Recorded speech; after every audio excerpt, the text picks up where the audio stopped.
Hello, friends. A very important message again, a very important session again for all of you.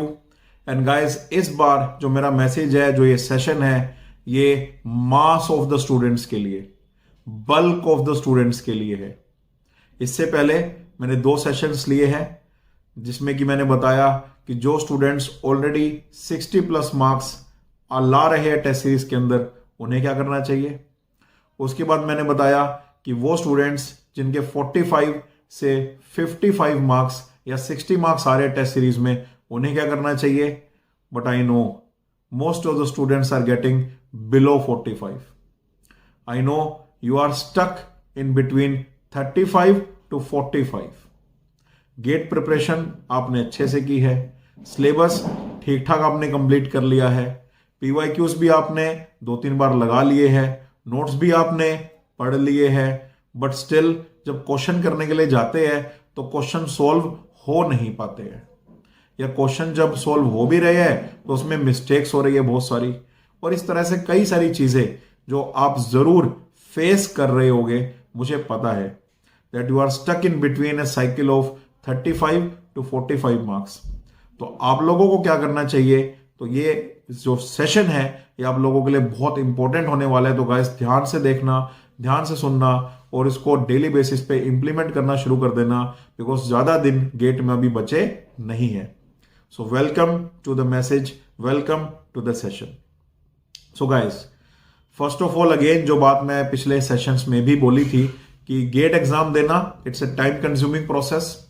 3 घंटे तो आप सिर्फ exam ही देते हो, 1 से 1.5 घंटा 2 घंटे उसके एनालिसिस करते हो, और एग्जाम देने से पहले की भी जो प्री प्रिपरेशन होती है, मेंटली रेडी होना, पूरा रेडी होके बैठना, सेटअप तैयार करना, आधा से पौना घंटा उसमें भी चला जाता है। सो मिनिमम 5 आवर्स की प्रोसेस होती है एक टेस्ट को देना, और उस 5 आवर्स की प्रोसेस को करने के बाद भी अगर 35 से 45 मार्क्स ही आ रहे हैं तो बड़ा दुख लगता है। ऐसा लगता है कि यार हम गेट 2024 में कुछ कर भी पाएंगे, गेट 2024 में हमारा रैंक आएगा क्या, हमारा पॉसिबिलिटी है इस बार गेट में कुछ करने की। I know that. तो first of all checklist number 1, that have you completed 75 to 80% of the GATE syllabus. If yes, then this much of marks is low. ठीक है, ये जो मार्क्स आपके आ रहे हैं ये कम आ रहे हैं। अगर आप 75 से 80% सिलेबस कंप्लीट कर चुके हो, 75 से 80% सिलेबस, मेरे बोलने का मतलब है कि आपने 2 सब्जेक्ट लीव कर दिए पूरे, या 3 सब्जेक्ट लीव कर दिए हैं। सो 2 से 3 सब्जेक्ट आप लीव कर चुके हो, 9 सब्जेक्ट्स करके जा रहे हो या 10 सब्जेक्ट करके जा रहे हो, तो ये जो मार्क्स आपके आ रहे हैं ये आपके मार्क्स कम आ रहे हैं। चेकलिस्ट नंबर 2, सब्जेक्ट्स तो आपने कर लिए, बट आपने उसकी रिवीजन भी अच्छे से करी है। आपने रिवीजन पूरा सब्जेक्ट होने के बाद कम से कम 3 बार उसको अच्छे से रिवाइज किया है, और पीवाईक्यूज भी आपने जब चैप्टर चल रहा था, सब्जेक्ट चल रहा था, तब तो लगाए ही थे, उसके बाद भी आपने 3 बार सारे पीवाईक्यूज गेट 2000 से गेट 2023 के लगा लिए हैं। So after the completion of the subject you have revise the subject 3 times and you have done all the PYQs 3 times मिनिमम, देन ये जो मार्क्स आपके आ रहे हैं ये कम आ रहे हैं। चेकलिस्ट नंबर 3, जो स्ट्रेटजीज मैंने टेस्ट देने के बारे में बताई थी, जो मैंने सेशन लिया था कि टेस्ट कैसे अटेम्प्ट करना चाहिए, आप उसी तरीके से टेस्ट अटेम्प्ट कर रहे हो और फिर भी आपके ये मार्क्स आ रहे हैं, तो गाइज आपके मार्क्स कम आ रहे हैं। सो ये 3 चेकलिस्ट है, आप देख लेना कि आपने ये तीनों चेकलिस्ट टिक करी या नहीं करी। मैं एक बार रिपीट कर देता हूं। First checklist, have you completed 75 to 80% of the GATE syllabus. Second checklist, have you revised the subjects minimum 3 times after the completion and done all the PYQs minimum 3 times after the completion. Checklist number 3, that are you attempting the test in the same way what I have suggested in my strategy session, and in case you have not watched that session, so guys आप मुझे comment box में बताओ, मैं उसका link इस session के नीचे pin करवा दूंगा। How to attempt the test, how to attempt the test, what is the strategy behind it, ये सेशन मैंने स्पेशल क्लास में लिया था, बहुत इंपॉर्टेंट सेशन है, मोस्ट वोस्ट सेशन है मेरा। तो अगर आपने अभी तक नहीं देखा तो देख लेना, आपको पता लग जाएगा कि टेस्ट कैसे अटेम्प्ट करते हैं। तो वो सब बच्चे जो ये तीनों चेकलिस्ट में जिनका टिक नहीं लगा है, ऐसे भी तो स्टूडेंट्स हो गए ना कि मार्क्स कम तो आ रहे हैं, क्यों आ रहे हैं? क्योंकि ये चेकलिस्ट में टिक ही नहीं लगा अभी तक। शायद उनका सिलेबस ही उतना हुआ नहीं है, 75 to 80%, 9 से 10 सब्जेक्ट उनके नहीं हुए। दूसरा, अगर सब्जेक्ट हो भी गए हैं तो उन्होंने उतनी बार रिवाइज ही नहीं किया। किसी ने एक बार रिवाइज कर रखे, किसी ने 2 बार, किसी ने पीवाईक्यू एक बार कर रखे, किसी ने 2 बार, तो किसी ने किए ही नहीं है। ठीक है। और तीसरा, वो स्ट्रेटेजी फॉलो नहीं कर रहे जो मैंने आपको बताई थी। तो अगर एक चेकलिस्ट पे टिक नहीं है तो फिर तो आपके मार्क्स ठीक आ रहे हैं। In that case your marks are not low. आपको इतने ही मार्क्स मिलने चाहिए थे जितने आपके मार्क्स अभी आ रहे हैं। अगर आप मार्क्स बढ़ाना चाहते हो तो गाइस अब टेस्ट को छोड़ के इन चेकलिस्ट पे काम करो और चेकलिस्ट को टिक करो कि अगर आपने वो सब्जेक्ट 9 सब्जेक्ट या 10 सब्जेक्ट नहीं किए तो देखो क्या पॉसिबिलिटी है कि मैं एक सब्जेक्ट इन लास्ट के 20 दिनों में कर लूं, कोई क्रैश कोर्स अटेम्प्ट कर लूं, क्रैश कोर्स ज्वाइन करके 20 दिन के अंदर फिनिश कर दूं। आपकी हेल्प के लिए मैंने हीट ट्रांसफर का क्रैश कोर्स, आईपीसी का crash course, plant design economics का क्रैश कोर्स, मास ट्रांसफर का क्रैश कोर्स, एनसीटी का क्रैश कोर्स, 5 क्रैश कोर्स लिए हैं। ठीक है।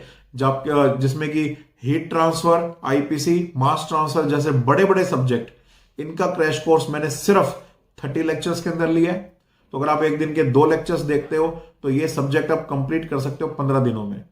और इसके अलावा जो पीडी का क्रैश कोर्स है, जो सीटी का क्रैश कोर्स है, ये मैंने 12 से 13 लेक्चर्स में लिया है।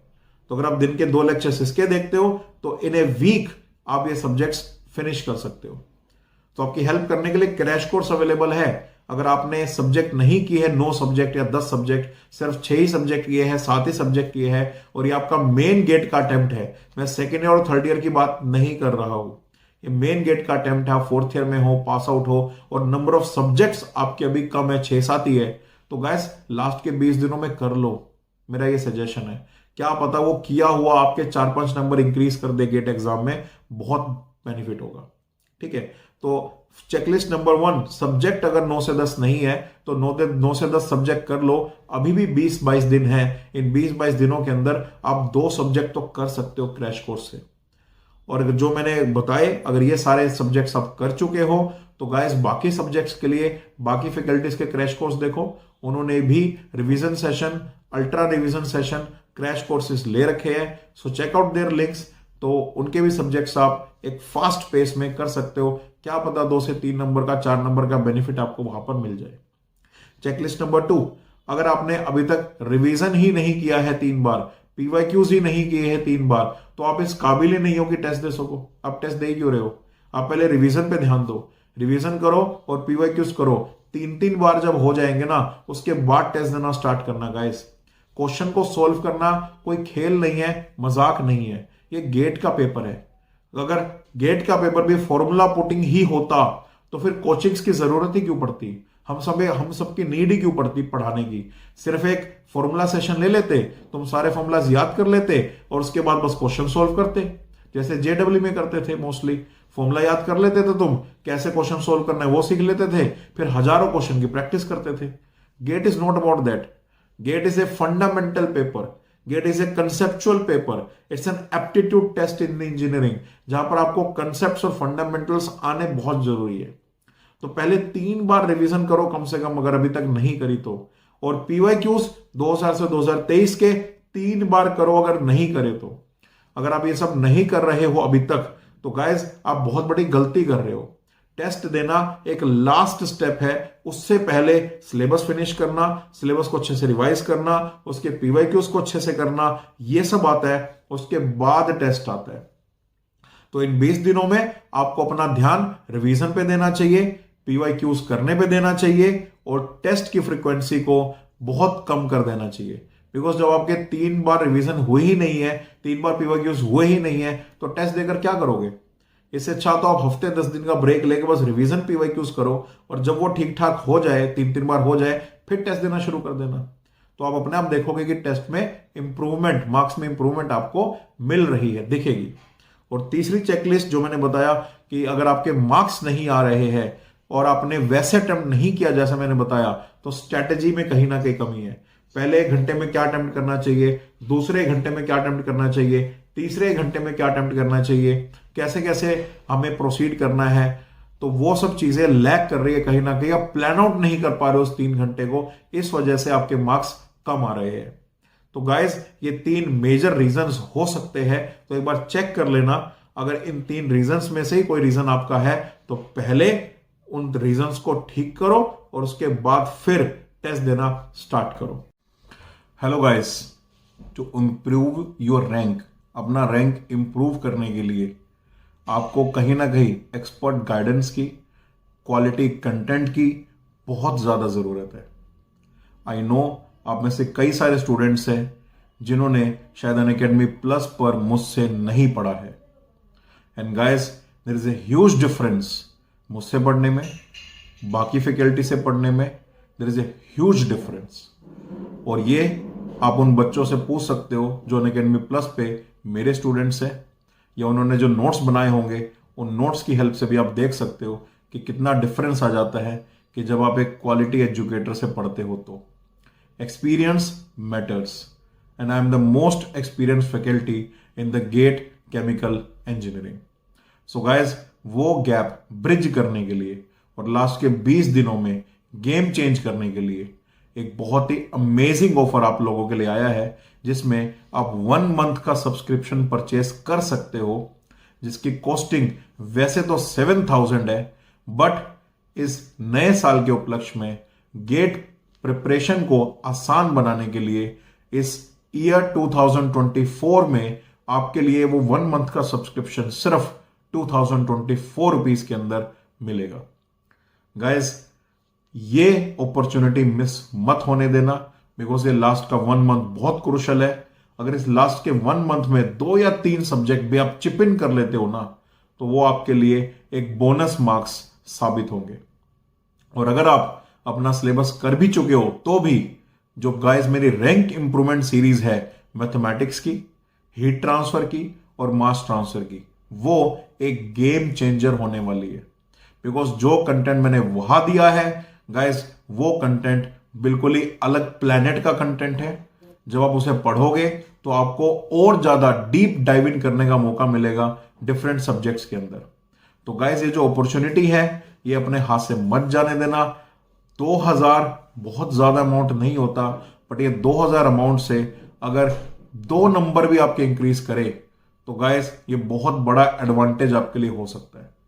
और इतनी तो मैं गारंटी देता हूं कि 2 नंबर तो नहीं, ज्यादा ही मार्क्स आपके इंक्रीज होंगे अगर आप 20 दिनों में ढंग से पढ़ते हो तो। ठीक है, after taking the subscription late me no, एक बार मैं आपसे बात करूंगा और देखूंगा कि किस तरह से आप इस सब्सक्रिप्शन का मैक्सिमम बेनिफिट उठा सकते हो और क्या ऐसे कोर्स है जो आपको करने चाहिए जिससे कि आप अपने रैंक को गेट 2024 में इंप्रूव कर सको। So let me know after taking the subscription, and guys remember, take the subscription by using the code अंकुर073। अंकुर073 मेरा फैकल्टी कोड है, अंकुर073 गाइडेंस कोड है, अंकुर073 is a gateway to the expert guidance. तो अंकुर073 कोड अप्लाई करने के बाद जब आप सब्सक्रिप्शन लेते हो, लेट मी नो, मैं आपको बताऊंगा कि किस तरह से आप इस 1 मंथ के सब्सक्रिप्शन का मैक्सिमम बेनिफिट ले सकते हो, जिससे कि गेट एग्जाम जो कि 4 फेब को होने वाला है उसमें आप मैक्सिमम मार्क्स स्कोर कर सको। सो गेट योर सब्सक्रिप्शन नाउ। ठीक है, the price is 2024 only, but it is limited to only 13th January. So 13th January is the cut-off date जहां तक ये प्राइस आपको मिलेगा। उसके बाद ये 1 मंथ का प्राइस दोबारा से उतना ही हो जाएगा जितना है। तो अगर आप इसका बेनिफिट लेना चाहते हो, लेट बेनिफिट लेने का कोई मतलब भी नहीं है, फिर दिन भी नहीं बचेंगे। तो अभी आप इसको लेकर अपनी जो जर्नी है वो कंटिन्यू करो, मुझे बताओ, मैं आपको बताऊंगा कि किस तरह से आप इस सब्सक्रिप्शन का मैक्सिमम बेनिफिट उठा सकते हो। So all the best guys, I will see you in the classes very soon. Let's crack it.